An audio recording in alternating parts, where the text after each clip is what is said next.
Okay, so the first thing you can do is some freehand line training. And what you'll do is just dip the G pen right here into the ink. I like to get the ink on the very kind of tip. This G pen is still kind of new, so it's not holding the ink as well as an older one would. But see, kind of like, I don't know if you can see that, but like just at the, right before it hits the G on the pen, that's where you kind of want the ink. That's where I like to have it. So then what you're going to do for the freehand line training is just take your hand, put it on the paper like this, and just go straight across.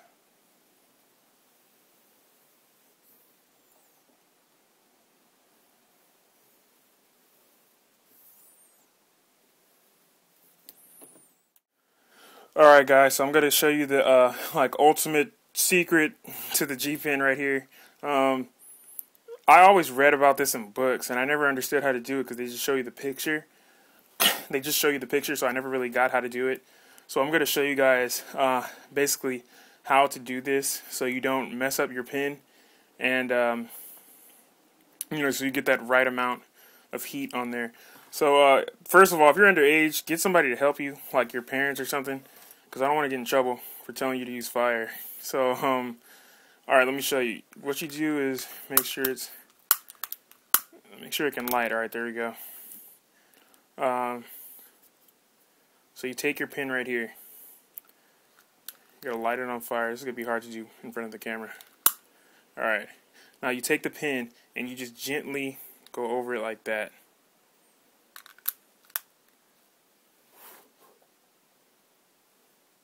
You don't want to do it too much because it will turn the pen all golden brown, and that's like too much. So you just gently go over it, kind of sift it through, and it'll burn. What it does is it burns off the residue.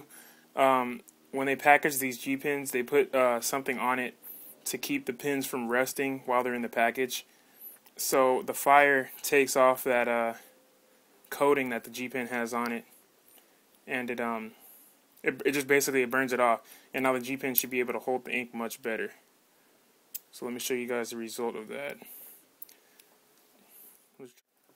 Alright, so we got our freehand lines kind of done right there. I only did a few. Another thing, let me tell you, when you do those, what you want to do, you don't want to use your wrist to draw the lines like that. You want to take it, hold your arm kind of up like that, put it on the paper, and use your whole arm and kind of move it, and that's how you get that straight line. Alright, so we did some of those. Another trick or another exercise you can do when training with a G pen is taking it like this, putting it on the paper, and start to do wedged lines. So kind of put more pressure on the pen so the lines will be fatter, and go fat to thin to fat to thin. I haven't done this in so long, so it's kind of hard. But yeah, that'll get you to like see how much pressure changes the line. And you kind of get the feel for how much pressure how it changes it. Yeah, I'm not doing too good.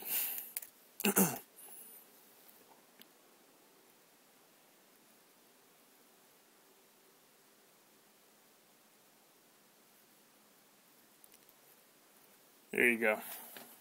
So that's kind of like, let me see if you can see it better like this. Kind of get the feel of the wedge shape, and how much pressure you use changes the width of the line. I know this is kind of boring. Hold on, let me see. Another trick you can do is, or another technique, test technique.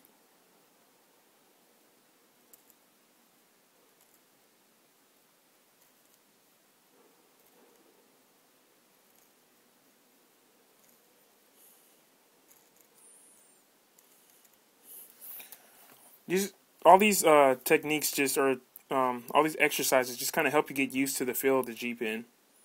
So this one's the same thing, going wide at the top and the bottom. When you make those curves, it goes wider. When you go straight up, it stays thin. So then when you draw something like a face, you'll get the line variations on the face because you'll be used to doing these curves. Thick line, you don't always have to press down with a G-pin to get that wedge shape. Sometimes you can just go over it a couple times with the very tip and then make that, you can still make that the fat shape.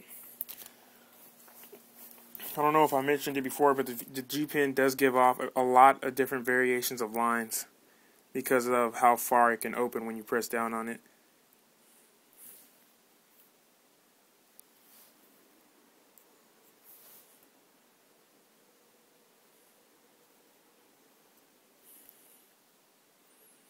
Press down right there, kind of, to get that that fat line in there. Shows it. What it does is it emphasizes the crease between her thumb and the rest of her hand, connecting to the index finger right here.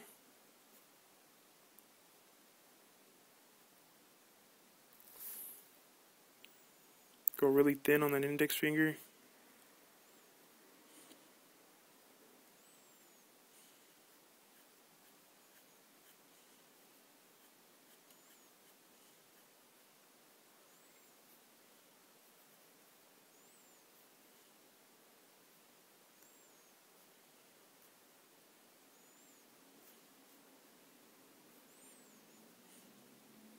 Now where her knuckles are right here, kind of on the outside of her hand, you might want to go a little thick just to emphasize. And what I did was I already put in pencil, I kind of drew out the shadows that I wanted on her hand. So I could just go ahead and color those in with the very tip of the G-pin, because you don't need to go fat on those parts. So like I said before, on every part that you want to darken, you don't have to press the G-pin down to go fat, because that could mess you up. You might go fatter than you want or wider than you want, and it will mess it up. So sometimes using the very tip is just, it's good enough, you know.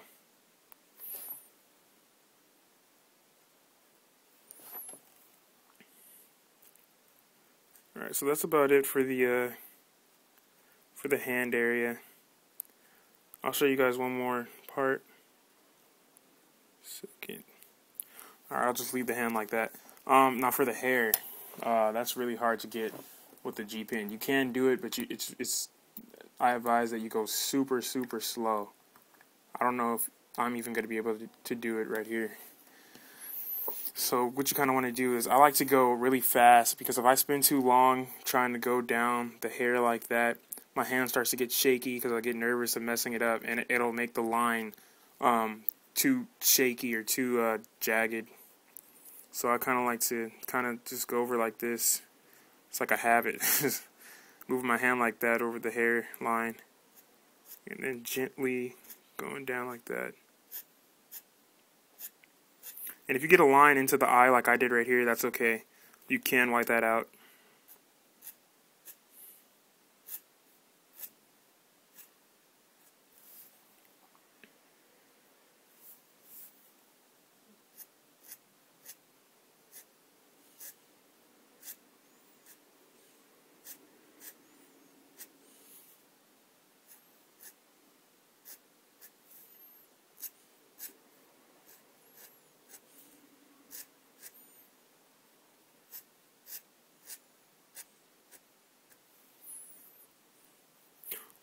Another thing I forgot to say, I like to do the hair that goes over the face first, because to me that's the hardest part. So it kind of knocks the hardest part out of the way, and it just makes it more comfortable for me. So yeah, that's basically it for the tool of the week video. You kind of see how I got the hair in there.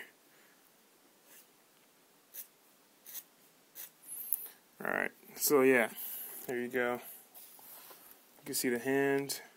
The hand I kind of messed up on the index finger and on the thumb. Some ink spilled, but that's okay. Then the hair right here, it came out alright. But yeah, that's about it for the tool of the week video. I am working on other videos. Like I said in the last update, I'm working on that how to draw the same character over and over video. Should be ready by the end of this week, like Sunday. So keep looking out for that. Maybe some character descriptions by next week. Again, you can definitely look forward to another tool of the week video next Friday. So tell me what tools you want to see in the comments below or in my inbox. Tell me what tools you want me to show you guys. The G Pen tool of the week video was requested by somebody like during the middle of this week, so that's how they got that. That's how I got the idea for that. What else? We should be going to Kinko's either tonight or tomorrow to scan the pages so you guys can see them. The first like 2 or 3 pages I think we have. I think it's like 2. So yeah, so check out. I'll post up those, and I'll make a video of when we go to Kinko's showing you guys like that we actually went, and then I'll probably put a link in that video to the pages so you can see them and check.